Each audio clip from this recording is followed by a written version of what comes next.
આપણે જાણીએ છીએ કે સરકારશ્રી દ્વારા ખરેખર ખૂબ જ સરસ મજાનો લેપટોપ દરેક શિક્ષકને ફાળવ્યું છે અને આ શિક્ષક જો આનો પૂરેપૂરો વ્યવસ્થિત સદુપયોગ કરે ને તો બાળકોને પણ મજા આવે અને જે માર્ક્સ ઓબ્ટેન કરવાના છે ને એ પણ તમે સરળતાથી કરી શકો. સૌથી પહેલાં આપણે જી શાલા ઓપન કરીશું અને તમને ખબર છે કે જી શાલાની અંદર તમારે લોગિન કરવાનું હોય છે અને લોગિન જે તે શિક્ષક પોતાના આઈડી ઉપરથી કરતું હોય છે. તમે જોઈ શકો છો તમામ ધોરણો એમણે આવરી લીધા છે. સાયન્સ હોય, કોમર્સ હોય, આર્ટ્સ હોય, ખરેખર ખૂબ સરસ મજાની આ વસ્તુ છે અને દરેક ધોરણના દરેક વિષય પણ આવરી લીધા છે. You can see that today we are going to teach, અને એકલું ટીચ તો ના કહેવાય, લર્ન પણ કહેવાય, કારણ કે ઘણી વખત ભણાવતા પણ આપણે શીખીએ. વાત કરીશું આજે યુનિટ 4ની અંદર ખાસ કરીને આ જે કવિતા છે એના તરફ વધીએ. Read 2. Blind, deaf, fish. अंत बहरी माछली. In a dark cave flows a good ખેડમાં વહે છે a dark river and on its stony bank તે એક ગુપ્ત નદી. આની અંદર વાત એ કરવી છે કે માત્ર ગુજરાતી ભાષાંતર જોશો ને તો આ દ્વિઅર્થી જે કવિતા છે ખબર નહીં પડે. ખૂબ સરસ એનિમેશન પણ આપ્યું છે સરકારશ્રી દ્વારા અને ખૂબ સરસ રીતે એનું અનુવાદ કરવાનો પ્રયત્ન કર્યો છે. પણ થોડું સમજીએ કે કહેવા શું માંગે છે.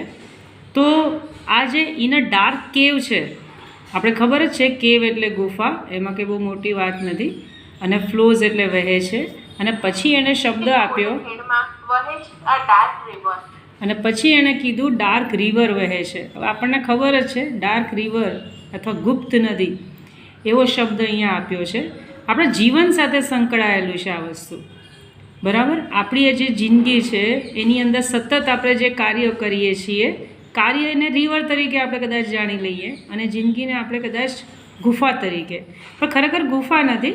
આપણે જીવનને સમજીએ તો ખરેખર ખૂબ મજા આવે એમ છે. અને પછી એણે કીધું and on it's stony bank, And on its stony bank તે એક ગુપ્ત નદી અને તેના ખડકાળ કિનારા પર there sits a એક વૃદ્ધ બેઠેલો છે, એવું નહીં, પણ there sits a man. પછી એ માણસ છે વૃદ્ધ, ઓલ્ડ પણ છે, અને પછી એવું કહે છે સૂર્ય જેટલો, એટલે એઝ ધ સન અને ઓલ્ડર, એટલે સૂર્ય કરતાં પણ વધારે. અને એ કોણ હોય? હંમેશા ઈશ્વર હોય. જો તમને અહીંયા એક વૃદ્ધ એનિમેશન કરીને બતાવ્યું છે. man old બેઠો છે એક માણસ વૃદ્ધ as the sun or જો સૂર્ય એઝ ધ સન, સૂર્ય જેટલો ને કદાચ સૂર્ય કરતાં પણ વધારે, એ હંમેશા ઈશ્વર જ હોય. આપણી તો કોઈ મનુષ્યની એટલી તાકાત જ નથી. old તે સૂર્ય જેટલો કે કદાચ એથી વધુ વૃદ્ધ weaving a yarn of rain. હવે શું કરી રહ્યો છે તો તમે જુઓ, એનું તો ભાષાંતર વ્યવસ્થિત જ આપ્યું છે.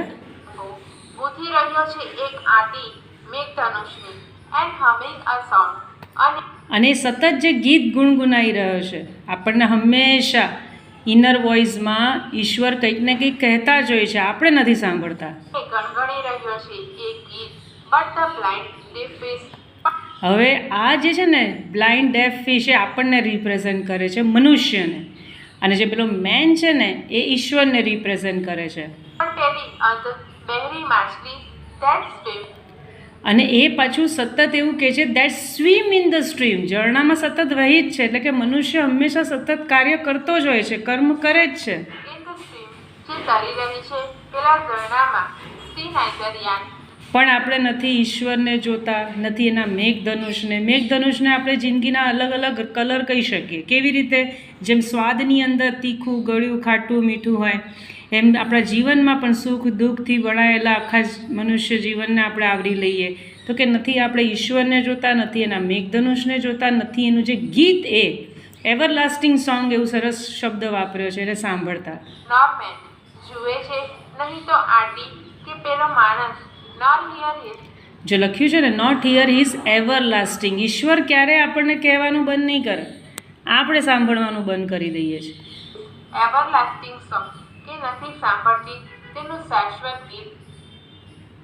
અને અહીંયા જ આને કવિતાને આ લોકોએ પૂર્ણ કરી. પણ ખરેખર ખૂબ મજા આવે, એનું ગૂઢ રહસ્ય જો આપણને ખબર પડે તો. ખરેખર કેટલી સરસ આપણને ગૂઢ માહિતી આપે એવી કવિતા છે. અને આપણે બધા જ બ્લાઇન્ડ પણ છીએ, ડેફ પણ છીએ, કે ઈશ્વરની વાતો નથી સાંભળતા અને નથી એને સમજવાનો પ્રયત્ન કરતા. અને એટલું અઘરું પણ નથી મિત્રો ઈશ્વરને સમજવું અને જોવું, પણ એના માટે થોડા કડવા અનુભવ પણ જીવનમાં જરૂરી છે. અને એનાથી સાચી સમજ અથવા તો જેને મેચ્યોરિટી કહેવાય એ પણ આવી શકે છે. એટલે સરકારશ્રીનો આભાર કે ખૂબ સરસ એનિમેશન બાળકોને સરળતાથી ખબર પડે, સમજણ પડે, યાદ રહી જાય એટલું સરસ સરકારશ્રી દ્વારા એનિમેશન અને કવિતાની રજૂઆત કરવામાં આવી છે. અને આ જે ઝરણું છે, આપણું જીવન છે, સતત આપણે ક્રિયાશીલ રહીએ છીએ, એમાં ક્યારેક મોહમાયામાં પણ ફસાઈ જઈએ, બીજી માછલીઓના સંપર્કમાં આવીએ અને આપણે નિમ્ન કક્ષાના પણ ક્યારેક બની જઈએ, પરંતુ આ જે ઈશ્વર છે એનું શાશ્વત ગીત, એવરલાસ્ટિંગ સોંગ આપણા બધાના હૃદયમાં રહે એવી શુભકામના.